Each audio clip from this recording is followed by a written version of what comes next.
Un homme mystérieux et 14 crimes qui semblaient sans explication.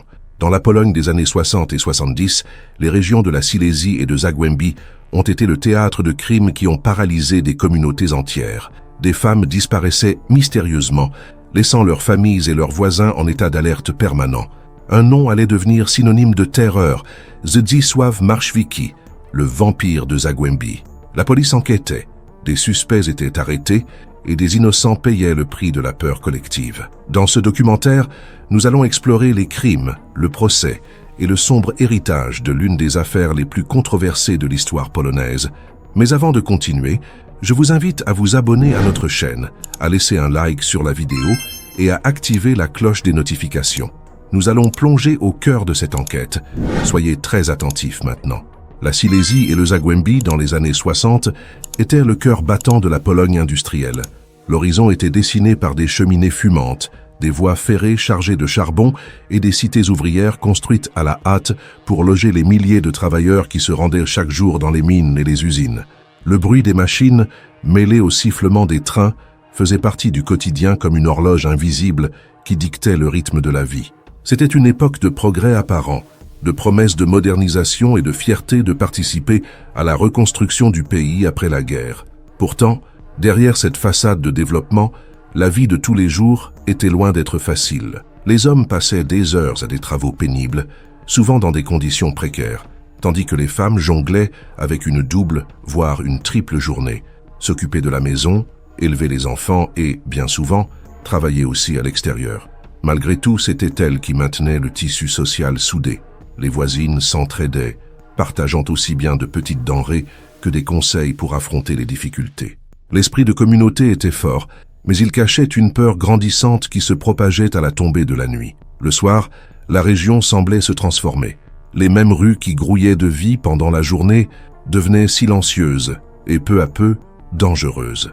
L'éclairage public était défaillant et de longues portions de rue étaient plongées dans une obscurité dense où chaque pas pouvait être pris pour une menace.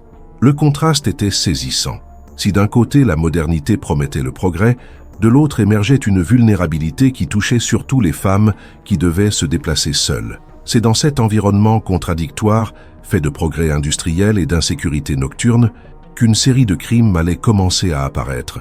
Des cas d'agressions mystérieuses, d'abord traités comme des incidents isolés, révéleraient bientôt un schéma sinistre. La communauté, autrefois unie par l'espoir et l'effort collectif, allait être forcée de faire face à une peur invisible, qui grandissait à chaque récit chuchoté entre voisins. La Silésie et le Zagłębie, symbole de la force ouvrière, étaient sur le point de devenir le théâtre d'une tragédie qui marquerait à jamais leur histoire.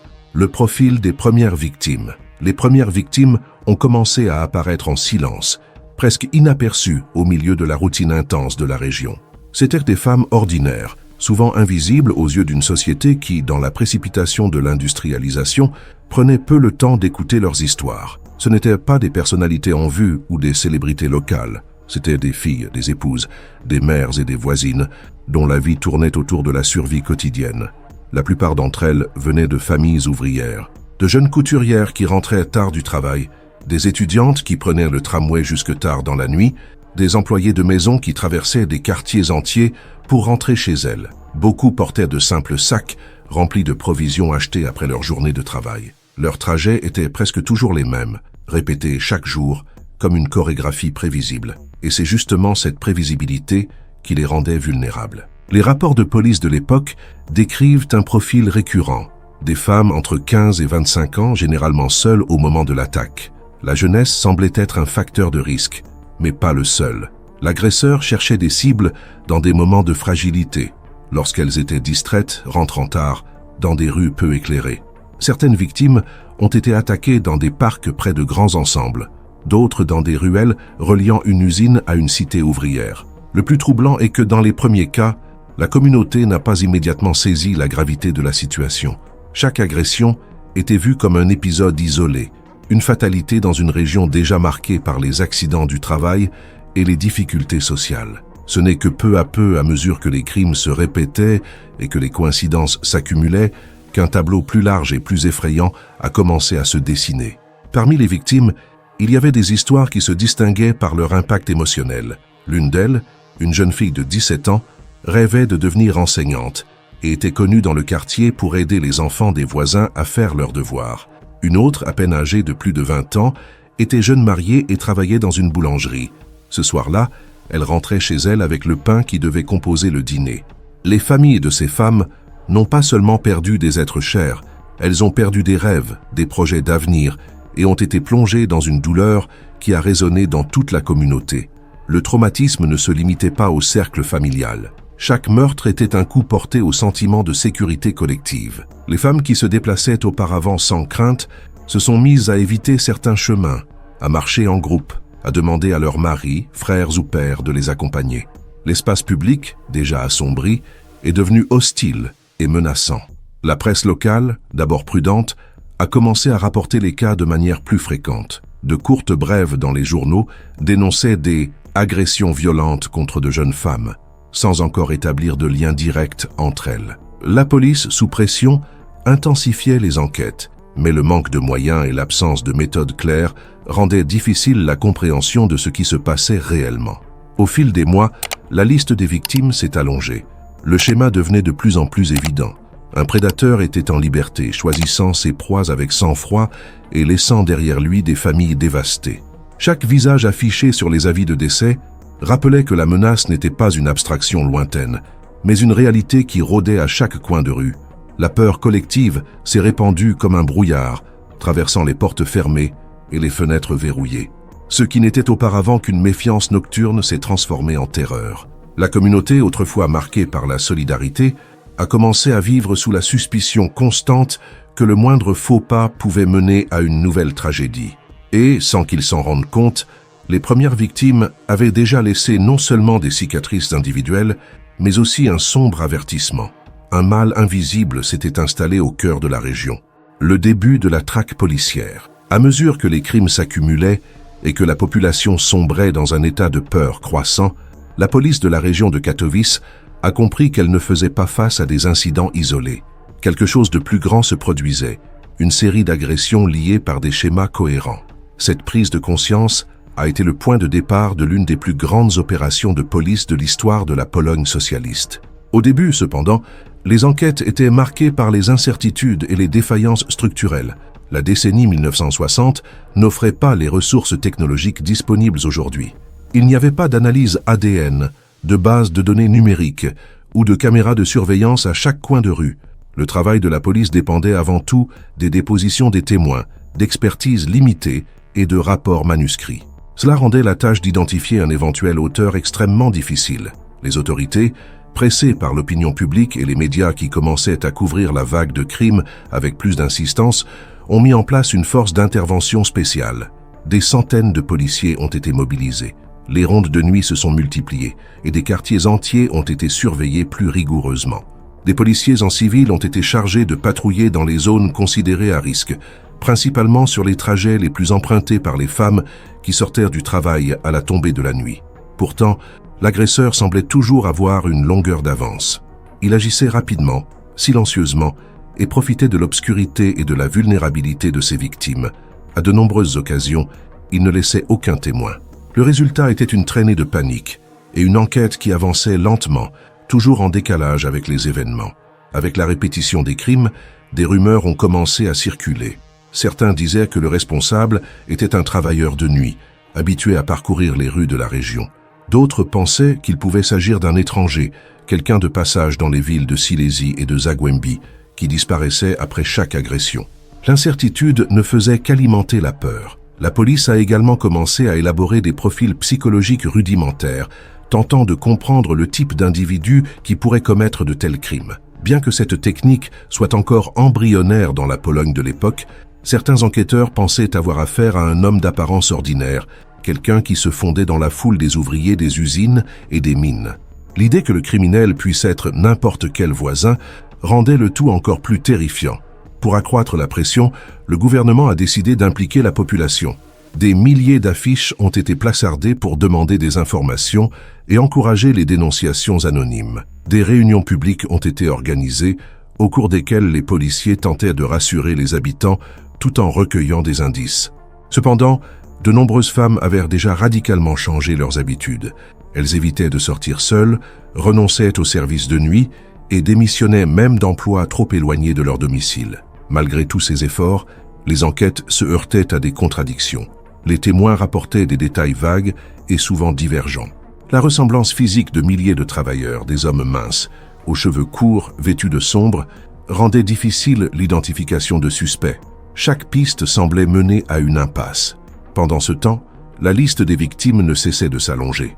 À chaque nouveau crime, le sentiment d'impuissance grandissait. La presse parlait ouvertement de « l'étrangleur invisible » et l'opinion publique commençait à remettre en question l'efficacité des autorités.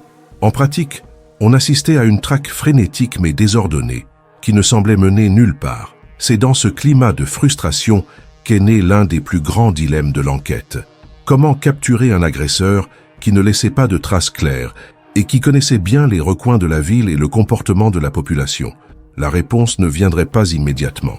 Mais la pression croissante allait pousser la police à adopter des méthodes de plus en plus extrêmes, certaines efficaces, d'autres hautement contestables. Le jeu entre le prédateur et la police ne faisait que commencer.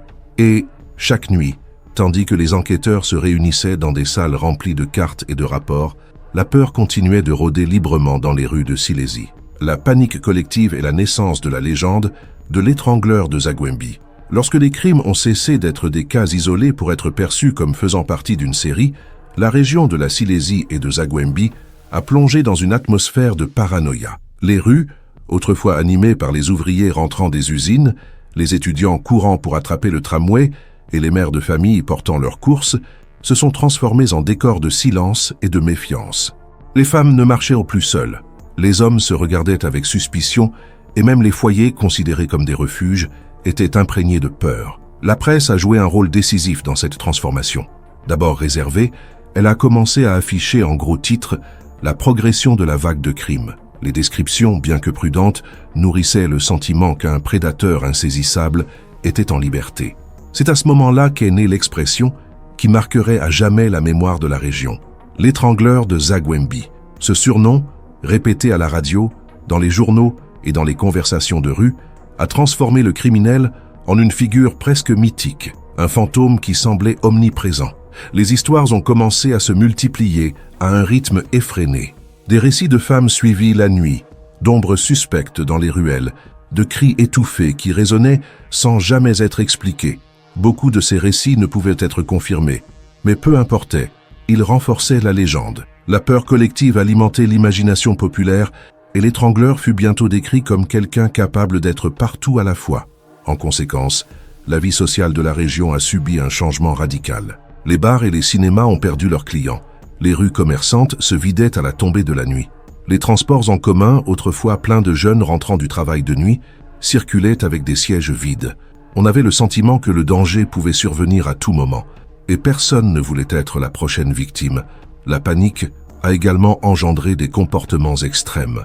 Des hommes innocents ont été accusés à tort par leurs voisins ou leurs collègues, simplement parce qu'ils correspondaient au profil générique décrit par la police, discrets, solitaires, avec des habitudes nocturnes. Certains ont même été harcelés ou dénoncés sans preuve, victimes du climat d'hystérie qui dominait la communauté. La frontière entre la précaution et la paranoïa est devenue de plus en plus floue. Pour les autorités, cette panique collective était un problème en soi. D'une part, elle augmentait la pression pour trouver le coupable. D'autre part, elle créait un environnement de désordre où toute information, vraie ou fausse, pouvait semer le trouble. Lors de réunions publiques, les représentants de la police tentaient de rassurer, mais leurs discours convainquaient rarement. Après tout, pendant que les promesses étaient faites, de nouveaux crimes continuaient de se produire. Le surnom « l'étrangleur de Zagwembi » n'était pas seulement une étiquette, il était le reflet de l'échec de la police à arrêter les agressions. Pour la population, ce nom portait le poids de l'impuissance des autorités et symbolisait une menace diffuse, presque surnaturelle. Plus le criminel échappait, plus son aura d'invincibilité grandissait. Avec le temps, même les enfants ont commencé à entendre des histoires sur l'étrangleur, racontées comme un avertissement. Ne rentre pas tard, sinon il pourrait apparaître. La figure de l'agresseur a dépassé la réalité concrète pour devenir une partie de l'imaginaire collectif, un personnage à la fois craint et fascinant. La décennie 1960 avançait, et chaque nouveau cas ne faisait que renforcer le sentiment que personne n'était en sécurité. Les familles, surtout celles avec de jeunes femmes, vivaient dans un état d'alerte constant. La journée pouvait être consacrée au dur labeur dans les mines et les usines, mais la nuit apportait avec elle une tension presque insupportable. C'est dans ce bouillon de peur, de rumeurs et de frustration policière que le mythe de l'étrangleur s'est consolidé. Il n'était pas seulement un criminel en fuite, il était un symbole de la terreur urbaine, une présence qui hantait chaque coin de rue sombre et chaque pas pressé. Et tandis que la population oscillait entre la panique et l'espoir, la police intensifiait ses efforts, déterminée à mettre fin à ce cycle d'horreur. Mais ce que personne n'imaginait, c'est que, dans sa tentative de capturer le coupable, l'État était sur le point de prendre des décisions qui changeraient à jamais le cours de l'enquête et de l'histoire de la Pologne. Quelle affaire pleine de zones d'ombre, n'est-ce pas? Nous allons continuer, mais j'aimerais vous demander de laisser un commentaire ci-dessous si vous aviez déjà entendu parler de ce tueur en série. Maintenant, soyez très attentifs car nous allons aborder les parties les plus importantes. Allons-y. L'intensification de l'enquête et les suspects, injustement accusés. Au fil des ans, et face à la pression publique croissante, la traque de l'étrangleur de Zagłębie est devenue une priorité absolue pour le régime socialiste polonais. Ce n'était pas seulement une question de sécurité, c'était aussi une question de prestige politique. Le gouvernement devait faire preuve d'efficacité face à une population terrorisée. Un échec à capturer le criminel serait interprété comme un signe de faiblesse de l'État. Ainsi, la police a intensifié ses actions d'une manière jamais vue auparavant dans la région. On estime que plus de 500 000 personnes ont été interrogées au cours de l'enquête, un chiffre impressionnant qui révèle l'ampleur de l'effort étatique.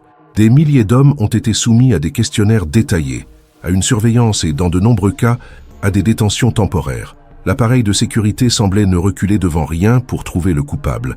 Mais cette mobilisation massive a eu de graves conséquences. Dans la précipitation pour obtenir des résultats, des innocents ont commencé à être traités comme des suspects. Les hommes travaillant de nuit, ceux ayant des comportements jugés excentriques ou ceux qui marchaient simplement seuls tard le soir étaient des cibles fréquentes. La peur collective se mêlait à la paranoïa institutionnelle et le moindre détail pouvait se transformer en preuve. Un cas emblématique fut celui d'un jeune étudiant, accusé à tort après que des témoins aient affirmé l'avoir vu près d'une scène de crime. Il a été arrêté, interrogé pendant des heures, soumis à une énorme pression psychologique. Il n'a été libéré que lorsque de nouvelles preuves ont démontré qu'il se trouvait dans une autre ville au moment de l'agression. Pourtant, sa réputation a été ternie et l'expérience l'a profondément marqué. Un autre épisode marquant a concerné un mineur détenu pendant des semaines, simplement parce qu'il correspondait à la vague description donnée par un témoin. Un homme de taille moyenne, aux cheveux foncés et à la démarche rapide. Le problème est que des milliers d'hommes dans la région avaient exactement cette apparence.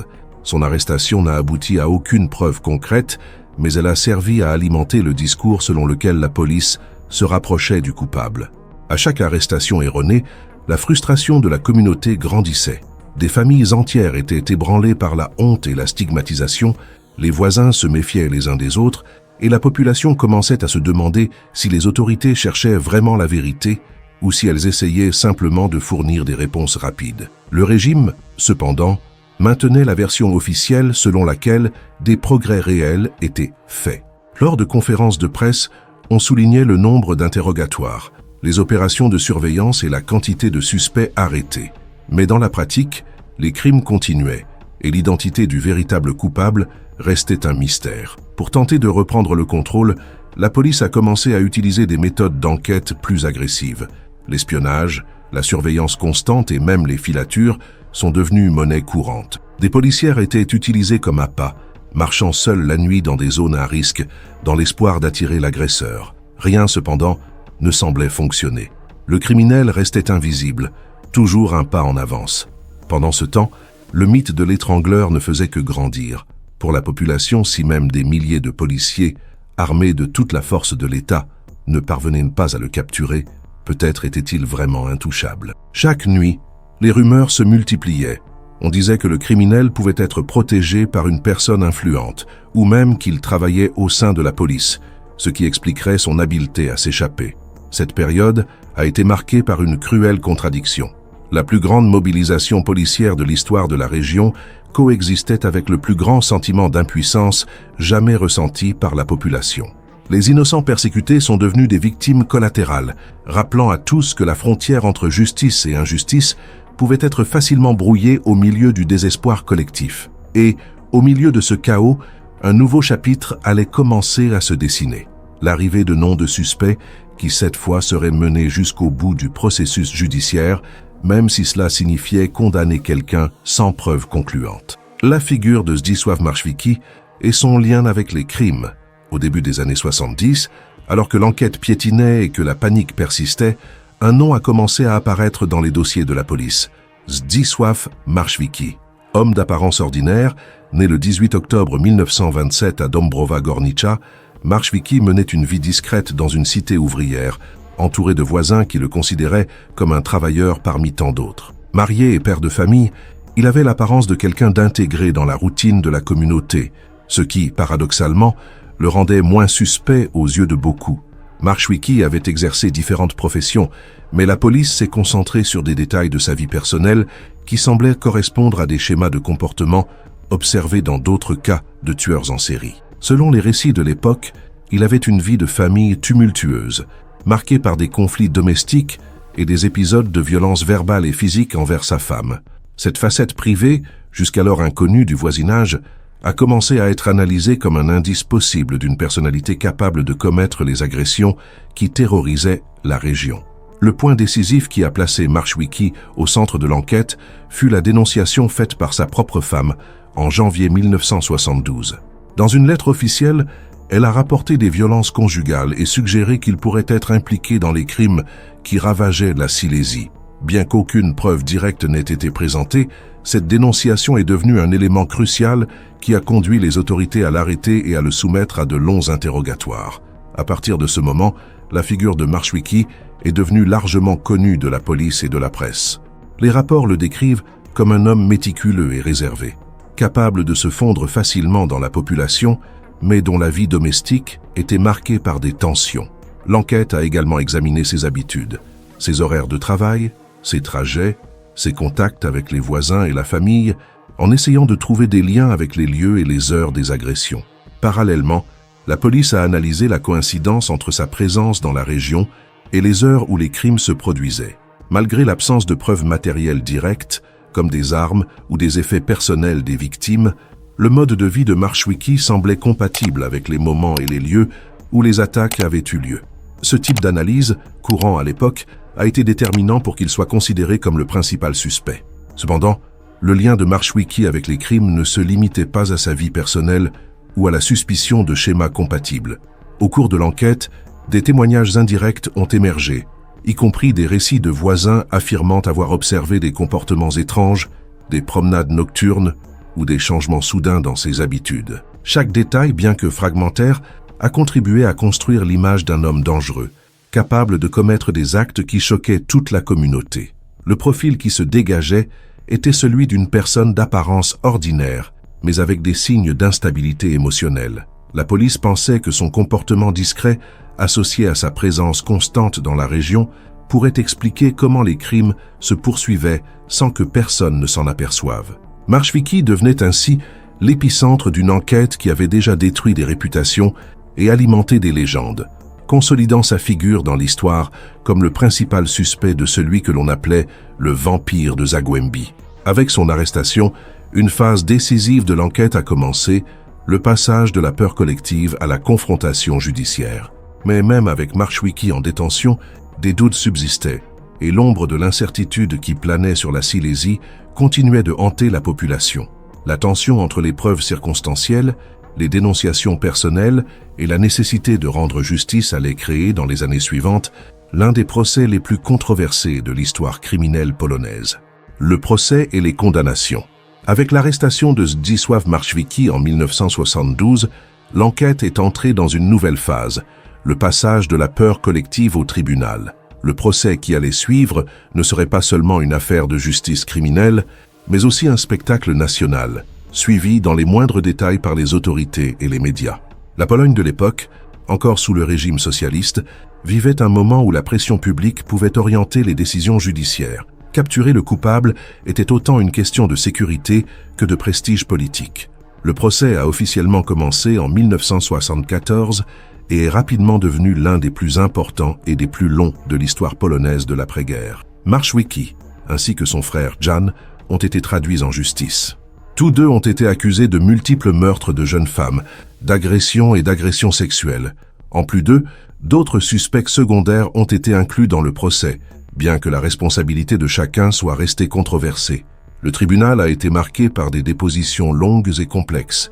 Les témoins se sont succédés pour décrire des horaires, des lieux et des comportements étranges, tandis que des experts présentaient des profils psychologiques et des reconstitutions des scènes de crime. La défense de Marszwiecki a tenté de souligner la fragilité des preuves. La plupart étaient circonstancielles, basées sur des témoignages imprécis, et il n'y avait aucune preuve matérielle concrète le reliant directement au meurtre.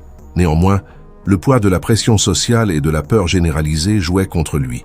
Le récit construit au fil des ans, celui du vampire de Zagłębie, rendait difficile de séparer le mythe de la réalité.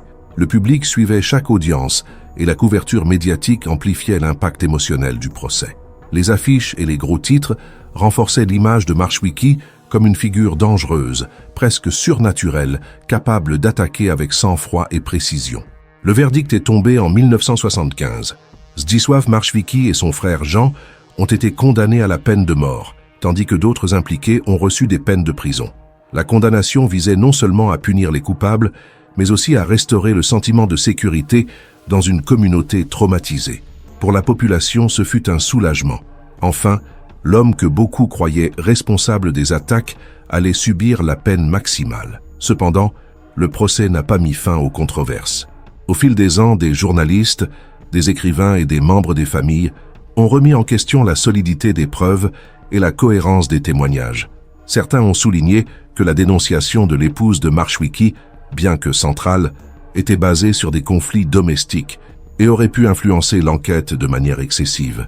D'autres ont fait valoir que la pression politique et la nécessité de clore une affaire qui terrorisait la population auraient pu conduire à un procès précipité. L'impact du jugement a été profond. Les familles des victimes ont ressenti un soulagement partiel, tandis que la communauté, malgré la condamnation, est restée dans le doute quant à l'étendue de la culpabilité de Marszwiecki. Pour beaucoup, le procès a été à la fois justice et spectacle, exposant les faiblesses du système judiciaire face à des crimes de grande envergure. La peine de mort appliquée aux frères Marszwiecki est devenue le symbole d'une période où la justice et la peur s'entremêlaient. L'exécution a non seulement mis un terme officiel à l'histoire des agressions, mais a également consolidé le mythe du vampire de Zagłębie, laissant une marque durable dans la mémoire collective. Même après la conclusion du procès, le débat sur la véracité des condamnations continuerait de résonner pendant des décennies, alimentant des livres, des documentaires et des discussions publiques. L'exécution est l'héritage de l'affaire. La confirmation de la peine de mort a apporté un mélange de soulagement et de tension à la société polonaise. Le 26 avril 1977, Zdzisław Marszwiecki a été exécuté à Katowice, suivi peu après par son frère Jean. L'exécution, menée discrètement, a symbolisé la fin officielle d'un sombre chapitre de l'histoire criminelle de la Silésie et de Zagłębie. Malgré cette clôture légale, l'impact émotionnel de l'affaire a persisté dans toute la région et dans l'imaginaire collectif du pays. La population, qui avait vécu pendant plus d'une décennie dans une peur constante, a ressenti un sentiment de justice rendue. Les familles des victimes, qui avaient attendu des années pour obtenir des réponses et une réparation, ont éprouvé un soulagement partiel, mais le souvenir des tragédies restait vivace. Chaque visage disparu, chaque histoire interrompue, continuait de hanter les rues et les foyers de la communauté. Les femmes, qui pendant des années avaient modifié leurs habitudes par peur des agressions, ont commencé progressivement à reprendre une vie normale, mais l'ombre du traumatisme demeurait. L'affaire Marszwiecki n'était pas seulement une série de crimes individuels, elle est devenue un symbole des limites du système judiciaire de l'époque. L'enquête, marquée par des erreurs, des suspects injustement accusés et une pression politique, a montré comment la peur collective et le besoin de réponses rapides peuvent façonner le déroulement d'un procès. L'absence de preuves matérielles concrètes et la dépendance à l'égard de témoignages indirects ont soulevé des débats sur la fiabilité de la condamnation. Pour certains, justice a été faite. Pour d'autres, un doute historique subsiste. Le vampire de Zagłębie, comme Marszwiecki est resté connu, a transcendé le crime lui-même pour entrer dans l'imaginaire populaire. Des histoires sur lui ont été racontées dans des livres, des journaux et des émissions de radio, consolidant son image de prédateur invisible qui terrorisait la région. Le surnom, bien que créé par la presse, en est venu à représenter non seulement l'homme, mais toute la peur qui s'est abattue sur la Silésie. Cette stigmatisation a profondément affecté la mémoire collective. Même des décennies plus tard, la simple mention du nom de Marczewicki évoquait à la fois anxiété et fascination. De plus, l'affaire a eu des répercussions sur la manière dont les enquêtes criminelles étaient menées en Pologne. Le recours massif aux interrogatoires de masse, la détention de suspects sur la base de profils psychologiques et la dépendance aux dénonciations personnelles ont été critiqués comme des méthodes pouvant conduire à des erreurs et à des injustices. L'expérience a démontré que, même lorsque le coupable est identifié, la constitution de preuves solides et impartiales est essentielle pour que la justice soit légitime. L'héritage de l'affaire se reflète également dans la culture populaire. Des documentaires, des films et des livres sur le vampire de Zagłębie continuent d'être produits, explorant à la fois les crimes et l'atmosphère de peur qui a dominé la région. L'affaire est étudiée dans les cours de criminologie comme un exemple de tueur en série, mais aussi comme une mise en garde sur la façon dont la peur collective et la pression politique peuvent influencer les enquêtes et les jugements. Des décennies plus tard, les experts et les journalistes débattent encore. Marczewicki était-il vraiment l'auteur de tous les crimes qui lui ont été attribués? Ou une partie de la légende s'est-elle construite autour de lui dans un contexte d'incertitude et de spéculation? Ces questions restent sans réponse définitive, entretenant le mystère qui entoure l'affaire. Cet épisode a laissé une marque indélébile dans la mémoire de la Pologne. Un rappel que la sécurité urbaine, l'efficacité de la police et la justice peuvent se heurter aux limites de la peur humaine et de la perception sociale. Même après son exécution, Zdzisław Marczewicki reste dans les mémoires comme l'homme qui a changé le quotidien de toute une communauté et est devenu une icône sombre de l'histoire criminelle du pays. Controverses, doutes et réévaluations modernes. Même des décennies après l'exécution de Zdzisław Marczewicki, l'affaire reste entourée de controverses. Des chercheurs, des journalistes et des proches des victimes remettent en question la solidité des preuves qui ont conduit à sa condamnation. L'absence de preuves matérielles concrètes et la dépendance à l'égard de témoignages indirects alimentent le soupçon que l'histoire officielle a peut-être été simplifiée pour clore rapidement une affaire qui avait paralysé toute une région. Certains experts soutiennent que Marczewicki a servi de bouc émissaire au système judiciaire de l'époque. La pression du gouvernement, le sensationnalisme des médias et la peur collective de la population auraient créé un contexte où l'identification d'un coupable est devenue plus urgente que la recherche rigoureuse de la vérité. La dénonciation de sa femme, qui a servi de point de départ à son arrestation, est considérée par certains comme insuffisante pour justifier une condamnation aussi sévère. D'autres analyses suggèrent la possibilité qu'une partie des crimes attribués à Marczewicki ait pu être commise par d'autres personnes. Au cours de l'enquête, d'autres suspects ont émergé qui, bien que moins médiatisés, auraient pu partager des caractéristiques du profil recherché par la police. Le manque de technologies modernes à l'époque, comme l'analyse ADN ou les caméras de surveillance, a rendu impossible la confirmation définitive de l'auteur de chaque agression. De plus, les médias ont joué un rôle ambigu. En créant le mythe du vampire de Zagłębie, la presse a amplifié la peur et consolidé l'image de Marczewicki comme un prédateur invincible. Ce récit, bien qu'efficace pour capter l'attention du public, a rendu difficile la distinction entre les faits avérés et la spéculation. La notoriété de Marczewicki est devenue si grande que beaucoup croyaient en sa culpabilité par association culturelle, avant même l'existence de preuves concrètes. Les familles des victimes et les historiens débattent également de l'impact psychologique de la couverture médiatique et de la pression politique sur le procès. Le besoin de satisfaire la société et de présenter des résultats rapides a peut-être conduit à une procédure judiciaire accélérée, dans laquelle les nuances et les incertitudes ont été ignorées. Certains avocats contemporains estiment que si l'affaire avait lieu aujourd'hui, avec des méthodes d'investigation scientifique plus avancées, l'analyse serait complètement différente.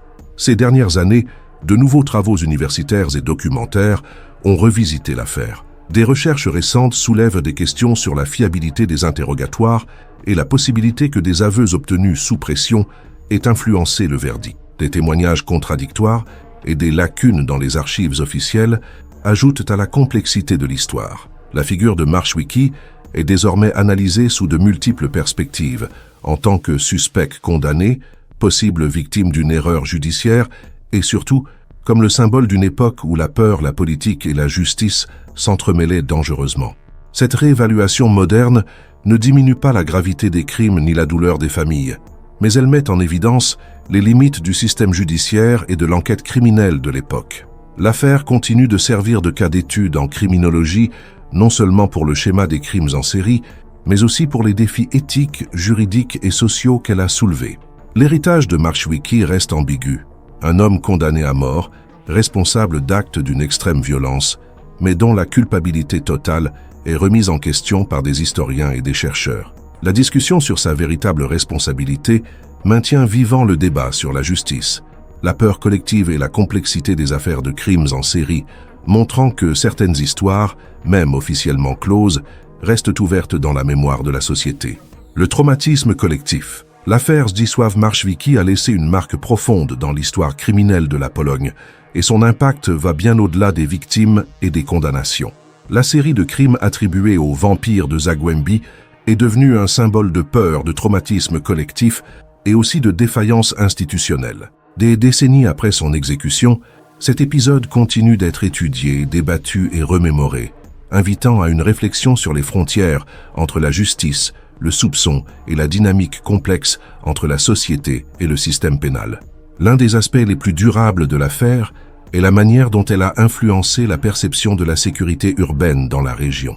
La Silésie et le Zagłębie, autrefois des centres industriels et socialement actifs, ont vécu des années de paranoïa et de restrictions à la liberté quotidienne. Les femmes évitaient de sortir seules, les jeunes changeaient leur trajet quotidien et la population en général vivait sous une surveillance constante, même après l'arrestation de Marchwiecki. Cette transformation culturelle démontre comment des crimes à fort retentissement peuvent modifier de façon permanente les comportements et les normes sociales. Sur le plan juridique, le procès est devenu un exemple classique des conséquences d'enquêtes fondées sur des preuves circonstancielles et la pression politique. L'arrestation et la condamnation de Marchwiecki, étayées par des témoignages indirects et des dénonciations personnelles, ont soulevé des débats sur la validité des preuves, les droits des suspects et l'influence de la peur collective sur l'administration de la justice. Dans les cours de criminologie et de droit, l'affaire est citée non seulement pour les crimes eux-mêmes, mais aussi comme une mise en garde contre les risques de condamnation hâtive et de jugement influencés par des pressions extérieures. Les médias ont également joué un rôle central dans la construction du mythe du vampire de Zagłębie. La couverture sensationnaliste et la répétition constante de ce surnom ont renforcé l'idée d'un prédateur invincible, presque mythique, qui pouvait frapper à tout moment. Ce phénomène démontre comment la presse influence la mémoire collective et contribue à transformer de vrais criminels en figures culturelles, créant des récits qui persistent pendant des décennies. De plus, l'affaire Marchwiecki a inspiré de nombreuses œuvres de fiction, des documentaires, des livres et des études universitaires. Les récits des agressions, des enquêtes et du procès ont été réinterprétés de diverses manières, reflétant la fascination du public pour les crimes en série, mais aussi l'intérêt pour la compréhension des facteurs sociaux et psychologiques qui entourent de tels événements. Cette production culturelle garantit que l'épisode reste vivant, offrant de nouvelles perspectives sur la violence, la peur et la justice.